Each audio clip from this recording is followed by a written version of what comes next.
नमस्कार दोस्तों, RP Singh study centre में आपका स्वागत है।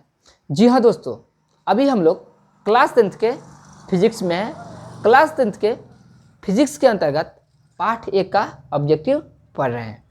तो इससे पहला वीडियो में मैंने 1 से लेकर 21 महत्वपूर्ण ऑब्जेक्टिव पढ़ा दिए हैं और आज की वीडियो में हम लोग प्रश्न संख्या 22 से लेकर के 42 तक हल करेंगे, जो कि आने वाले बोर्ड एग्जाम में यानी 2023 में काफ़ी महत्वपूर्ण है। तो आप लोग हर एक ऑब्जेक्टिव को अच्छा से पढ़िए, समझिए, लिखिए और निरंतर रिवीजन जरूर कीजिए। आपका जितना अच्छा रिवीजन आएगा उतना अच्छा डिवीजन होगा। तो चलिए चलते हैं अपने सब्जेक्ट की तरफ।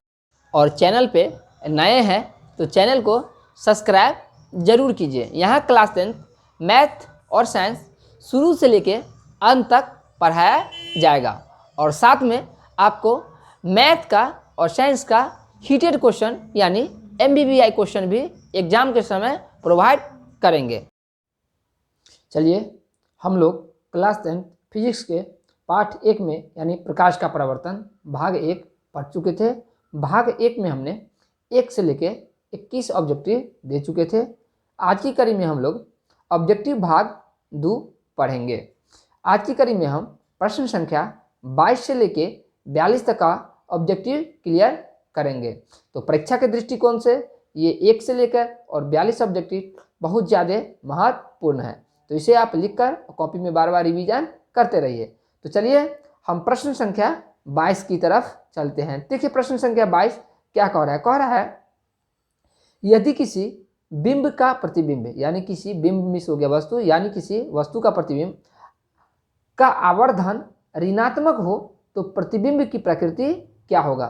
चलिए इस क्वेश्चन को फिर से समझाते हैं। यदि किसी वस्तु का प्रतिबिंब आवर्धन ऋणात्मक हो तो देखिए आवर्धन क्या होता है, प्रतिबिंब की ऊंचाई और बिंब के ऊंचाई के अनुपात को हम आवर्धन कहते हैं। तो आवर्धन अगर ऋणात्मक हो तो उस प्रतिबिंब की प्रकृति क्या होगी। चलिए ऑप्शन ए दिया हुआ है वास्तविक और उल्टा, ऑप्शन बी दिया हुआ है वास्तविक और सीधा, ऑप्शन सी दिया हुआ है आभासी और सीधा, ऑप्शन डी दिया हुआ है आभासी और उल्टा। तो देखिए इसका जो सही आंसर होगा वह होगा ए। कौन सा सही आंसर होगा? ए, वास्तविक और उल्टा। अब चलिए प्रश्न संख्या 23 की तरफ चलते हैं। प्रश्न संख्या 23 में कह रहा है किसी दर्पण के सामने आप चाहे जितनी दूरी पर खड़ी हो, यानी कोई अगर दर्पण है यानी शीशा है उसके सामने आप कितनी भी दूरी पर खड़ी हो तो आपका प्रतिबिंब सीधा बनता है। यानी हम दर्पण के कितनी भी दूरी पर हो प्रतिबिंब जो होगा हमारा जब फोटो बनेगा वह हमेशा सीधा बनता है। तो संभवतः दर्पण कौन सा होगा, संभवतः दर्पण कौन सा होगा। तो देखिए ऑप्शन ए दे रखा है केवल समतल दर्पण होगा, ऑप्शन बी होगा केवल अवतल दर्पण होगा, ऑप्शन सी है केवल उत्तल दर्पण होगा और ऑप्शन डी है समतल या उत्तल।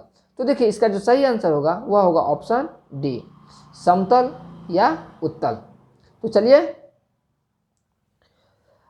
आगे चलते हैं प्रश्न संख्या 24 की तरफ। प्रश्न संख्या 24 में कह रहा है किसी वस्तु का अवतल दर्पण द्वारा बना प्रतिबिंब आभासी, सीधा तथा वस्तु से बड़ा पाया गया है तो वस्तु की स्थिति कहाँ होनी चाहिए। तो वस्तु की स्थिति कहाँ होनी चाहिए।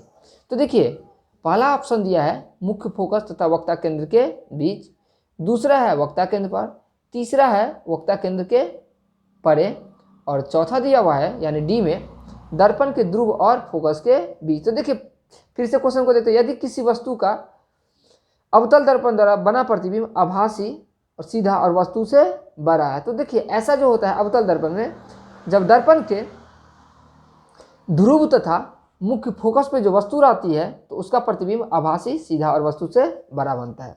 तो 24 का जो सही आंसर होगा वह हो जाएगा डी। नेक्स्ट प्रश्न की तरफ चलते हैं। निम्नलिखित में से किस दर्पण द्वारा किसी वस्तु का वास्तविक प्रतिबिंब मिल सकता है। ऑप्शन ए में दिया हुआ है यानी किस दर्पण द्वारा किसी वस्तु का वास्तविक प्रतिबिंब मिल सकता है। ऑप्शन ए में दिया हुआ है उत्तल दर्पण, ऑप्शन बी में दिया गया है समतल दर्पण द्वारा, ऑप्शन सी में दिया हुआ है अवतल दर्पण द्वारा, और ऑप्शन डी में दिया हुआ है इनमें से कोई नहीं। तो फिर से क्वेश्चन को पढ़ते हैं। निम्नलिखित में से किस दर्पण द्वारा किसी वस्तु का वास्तविक प्रतिबिंब मिल सकता है? तो देखिए, अवतल दर्पण में वास्तविक प्रतिबिंब बनते हैं। तो ऑप्शन इसका जो सही आंसर होगा वह होगा 25 का सी। 26 उत्तल दर्पण द्वारा बना प्रतिबिंब होता है। उत्तल दर्पण द्वारा बना प्रतिबिंब होता है। ऑप्शन ए है सीधा, ऑप्शन बी है हमेशा उल्टा, ऑप्शन सी है सीधा और उल्टा भी, और ऑप्शन डी है इनमें से सभी गलत है। तो इसका जो सही आंसर होगा हमेशा सीधा। क्या आंसर होगा? हमेशा सीधा। उत्तल दर्पण द्वारा हमेशा सीधा प्रतिबिंब बनता है। अब चलिए प्रश्न संख्या 27 की तरफ चलते हैं। अवतल दर्पण में आवर्धित काल्पनिक प्रतिबिंब बनाने के लिए वस्तु को कहाँ रखा जाता है? वस्तु को कहाँ रखा जाता है? तो देखिए, ऑप्शन ए है फोकस पर, ऑप्शन बी है फोकस के अंदर, ऑप्शन सी है वक्ता केंद्र के परे, और ऑप्शन डी है वक्ता केंद्र और फोकस के बीच। तो देखिए, अवतल दर्पण द्वारा आवर्तित और काल्पनिक प्रतिबिंब बनाने के लिए फोकस के अंदर वस्तु को रखा जाता है। कहाँ रखा जाता है? फोकस के अंदर।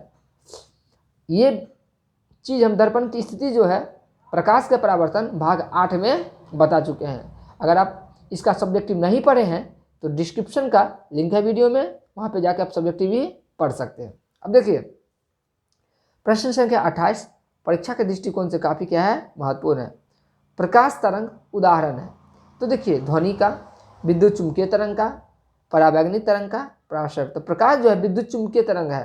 प्रकाश का परावर्तन भाग 1 में ही पढ़ा चुके हैं कि प्रकाश जो है विद्युत चुम्बकीय तरंग है। इसका जो सही आंसर होगा वह होगा ऑप्शन बी। कौन सा होगा? Option B. अब चलिए नेक्स्ट है, निर्वात में प्रकाश की चाल होती है। ऑप्शन ए है 3 गुने 10 के पावर 8 मीटर प्रति सेकंड, ऑप्शन बी है 3 गुने 10 के पावर 8 सेंटीमीटर प्रति सेकंड, ऑप्शन सी है 3 गुने 10 के पावर 8 किलोमीटर प्रति सेकंड, ऑप्शन डी है 3 गुने 10 के पावर 8 mm बटे सेकंड। तो देखिए, यहाँ पे थोड़ा सा कन्फ्यूजन है, कन्फ्यूजन को दूर करते हैं। देखिए, निर्वात में जो प्रकाश का चाल होता है वह 3 लाख मीटर प्रति सेकंड, यानी 3 गुने 10 का पावर 8 m बटे सेकंड होगा। तो देखिए, इसका जो सही आंसर है परीक्षा के दृष्टिकोण से क्या है? काफ़ी महत्वपूर्ण है। इसका जो सही आंसर होगा ऑप्शन ए। कौन सा सही होगा मेरे प्यारे साथियों? Option A. नेक्स्ट क्वेश्चन की तरफ चलते हैं।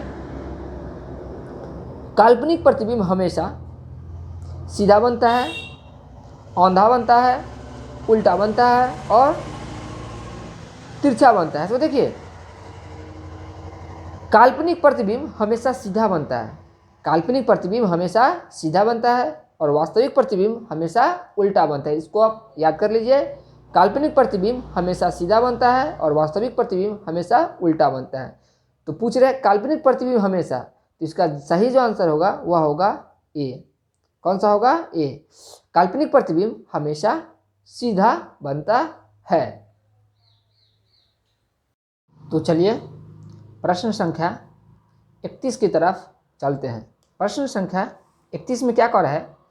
किसी वस्तु का आवर्धित काल्पनिक प्रतिबिंब बनता होगा। तो दर्पण कौन सा होगा? ऑप्शन ए अवतल दर्पण, ऑप्शन बी समतल दर्पण, ऑप्शन सी उत्तल दर्पण से, ऑप्शन डी है इनमें सभी दर्पण से। तो इसका तो देखिए, इसका जो सही आंसर होगा वह होगा ऑप्शन ए अवतल दर्पण से। कौन सा दर्पण से? अवतल दर्पण से। प्रश्न संख्या 32 है, संयुग्मी फोकस संभवतः केवल उत्तल दर्पण में होगा, अवतल दर्पण में होगा, समतल दर्पण में होगा या साधारण कांच में होगा। तो संयुग्मी फोकस जो होगा वह अवतल दर्पण में होता है। किसमें होता है? अवतल दर्पण में। इसका जो सही आंसर होगा वह होगा बी। प्रश्न संख्या 33 की तरफ चलते हैं। किसी वस्तु को एक दर्पण के सामने निकट रखने पर प्रतिबिंब सीधा बनता है। फिर से समझते हैं इस क्वेश्चन को। यदि किसी वस्तु को एक दर्पण के सामने निकट रखने पर प्रतिबिंब सीधा बनता है, किंतु जब दूर रखने पर प्रतिबिंब उल्टा बनता है, तो वह दर्पण कौन सा होगा? तो देखिए, यह जो गुण है, यह गुण समतल दर्पण का है या अवतल दर्पण का है या उत्तल दर्पण का है या समतल उत्तल दर्पण का। तो देखिए, इसका जो सही आंसर होगा वह होगा बी। कौन सा होगा? बी, अवतल दर्पण। कौन सा होगा? अवतल दर्पण। नेक्स्ट प्रश्न संख्या 34 की तरफ हम चलते हैं। 34 में है, यदि किसी वस्तु को एक दर्पण के सम्मुख किसी दूरी पर रखने से उस वस्तु का प्रतिबिंब सदैव यानी हमेशा सीधा और छोटा बनता है, तो वह दर्पण कौन सा होगा?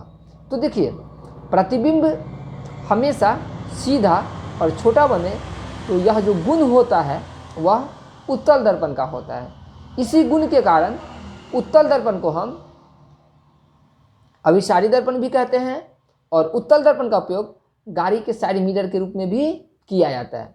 तो चलिए, ऑप्शन में क्या क्या दे रखा है पहले पढ़ लेते हैं। ऑप्शन ए समतल, ऑप्शन बी उत्तल, ऑप्शन सी अवतल, ऑप्शन डी इनमें से कोई नहीं। तो देखिए, इसका जो सही आंसर होगा वह होगा बी, उत्तल दर्पण। कौन सा दर्पण होगा? उत्तल दर्पण। अब चलिए प्रश्न संख्या 35 की तरफ। उत्तल दर्पण से प्रतिबिंब सदैव बनता है। उत्तल दर्पण से प्रतिबिंब सदैव बनता है। ऑप्शन ये देखिए, वक्ता केंद्र तथा फोकस के बीच। पहला जो ऑप्शन है वक्ता केंद्र तथा फोकस के बीच, इसका जो बी है वक्ता केंद्र तथा अनंत के बीच। ऑप्शन जो बी है वक्ता केंद्र तथा अनंत के बीच।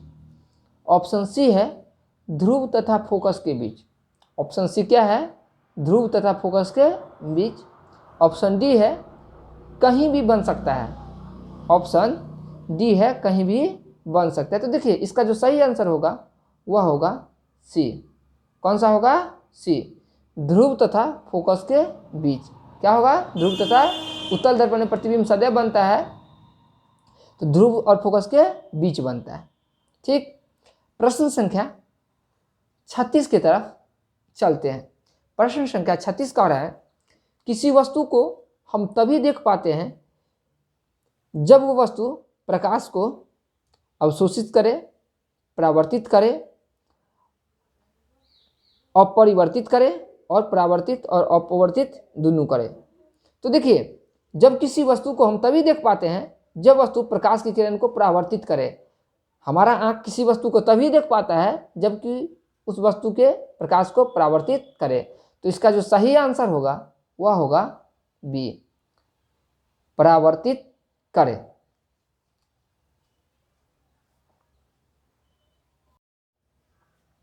तो चलिए प्रश्न संख्या 37 की तरफ चलते हैं। प्रश्न संख्या 37 कह रहा है, किस दर्पण में वास्तविक प्रतिबिंब नहीं बन सकता है? ऑप्शन ए समतल दर्पण, ऑप्शन बी अवतल दर्पण, ऑप्शन सी समतल तथा अवतल दर्पण, ऑप्शन डी सभी दर्पण में। तो देखिए, किस दर्पण में वास्तविक प्रतिबिंब नहीं बन सकता? तो देखिए, समतल दर्पण में वास्तविक प्रतिबिंब नहीं बनता है, तो इसका जो सही आंसर होगा वह होगा ए। वह क्या होगा? ए। अब देखिए, नेक्स्ट है प्रश्न संख्या 38। अवतल दर्पण की फोकस से चलती किरणें परावर्तन के बाद प्रधान अक्ष के समांतर हो जाती है। ऑप्शन बी प्रधान अक्ष के लंबवत हो जाती है। ऑप्शन सी ध्रुव से गुजरती है। ऑप्शन डी वक्ता केंद्र से गुजरती है। तो देखिए, अवतल दर्पण के फोकस से चलने वाली किरणें परावर्तन के बाद प्रधान अक्ष के समांतर हो जाती है, तो इसका जो सही आंसर होगा वह होगा ऑप्शन ए। अब चलिए प्रश्न संख्या 39 की तरफ चलते हैं। क्या समतल दर्पण में बने प्रतिबिंब को पर्दे पर उतारा जा सकता है? तो देखिए, ऑप्शन ए में दिया हुआ है हाँ, ऑप्शन बी में नहीं, ऑप्शन सी निश्चित तौर पे कहना कठिन है, और ऑप्शन डी जो है इनमें से कोई नहीं। तो देखिए, इसका जो सही आंसर हो वह होगा ऑप्शन बी। क्या होगा? Option B. ऑप्शन क्या होगा? बी। अब देखिए प्रश्न संख्या 40 की तरफ, प्रश्न संख्या 40 की तरफ। प्रकाश की एक किरण किसी समतल दर्पण पर 60 डिग्री का कोण बनाते हुए टकराती है। यानी प्रकाश की एक किरण किसी समतल दर्पण पर 60 डिग्री का कोण बनाते हुए टकराती है, तो उसका परावर्तन कोण कितना का होगा? तो देखिए, प्रकाश की एक किरण किसी समतल दर्पण पर 60 का कोण बनाती है और टकराने के बाद कोण आधी हो जाती है, टकराने के बाद आधी। तो देखिए 60/2 तो कितना हो जाएगा? 30 डिग्री। तो ऑप्शन ए में है 60 डिग्री, ऑप्शन बी में है 30 डिग्री, ऑप्शन सी में है 45 डिग्री और ऑप्शन डी में है 90 डिग्री। तो देखिए इसका जो सही आंसर होगा वह होगा ऑप्शन बी। कौन सा होगा? Option B. चलिए हल करते हैं। प्रश्न संख्या 41 को रहा है, निम्नलिखित में से कौन उत्तल दर्पण की फोकस दूरी है जिसकी वक्ता त्रिज्या 32 सेंटीमीटर है? यानी जो उत्तल दर्पण की वक्ता त्रिज्या है वह दिया हुआ है। उत्तल दर्पण की जो वक्ता त्रिज्या है वह है 32 सेंटीमीटर। क्या है? 32 सेंटीमीटर। और फोकस दूरी वह नहीं दिया हुआ है, फोकस दूरी नहीं दिया हुआ है। तो देखिए दोनों में संबंध होता है F बराबर R/2। कहने का मतलब है उत्तल दर्पण की फोकस दूरी की वक्ता त्रिज्या आधी होती है, F बराबर R/2। तो देखिए F का मान कह रहा है निकालने के लिए, तो लिख देंगे F बराबर R/2। तो देखिए R का मान है 32 सेंटीमीटर बट्टे 2। अब देखिए 2 से 32 कटेगा, एकदम कटेगा जी, 16 मरतबे कटेगा, तो F बराबर हो जाएगा 16 सेंटीमीटर आंसर। तो देखिए 41 का जो सही आंसर होगा वह होगा ऑप्शन सी, 16 सेंटीमीटर। तो ये आपका क्या हो गया? सही आंसर हो गया। अब चलिए प्रश्न संख्या 42 की तरफ चलते हैं। तो देखिए 42 क्या कह रहा है, एक उत्तल दर्पण की फोकस दूरी 20 सेंटीमीटर है। 42 उत्तल दर्पण की फोकस दूरी। तो मेरे प्यारे साथियों, फोकस दूरी को हम F से सूचित करते हैं, तो वो है 20 सेंटीमीटर। F बराबर लिख दिए 20 सेंटीमीटर। इसकी वक्ता त्रिज्या क्या होगी? यानी पहला सवाल का ठीक उल्टा है, वक्ता त्रिज्या क्या होगा? तो देखिए लिखेंगे F बराबर R/2। F कितना है? 20 सेंटीमीटर और R/2 यानी 20/1। तो देखिए क्रॉस मल्टी क्या होगा? पिकेशन होगा। तो देखिए R बराबर होगा 20 सेंटीमीटर गुने 2, यानी आपका R बराबर हो जाएगा 40 सेंटीमीटर। तो देखिए ऑप्शन डी जो है इसका सही आंसर है। ऑप्शन डी में है R बराबर 40 सेंटीमीटर। तो चलिए आज की क्लास में इतना ही। आप लोग इसे नोट करके और बार बार एग्जाम तक रिवीजन कीजिए और अपना ध्यान रखिए, मुस्कुराते रहिए और खुश रहिए। जय हिंद, जय भारत।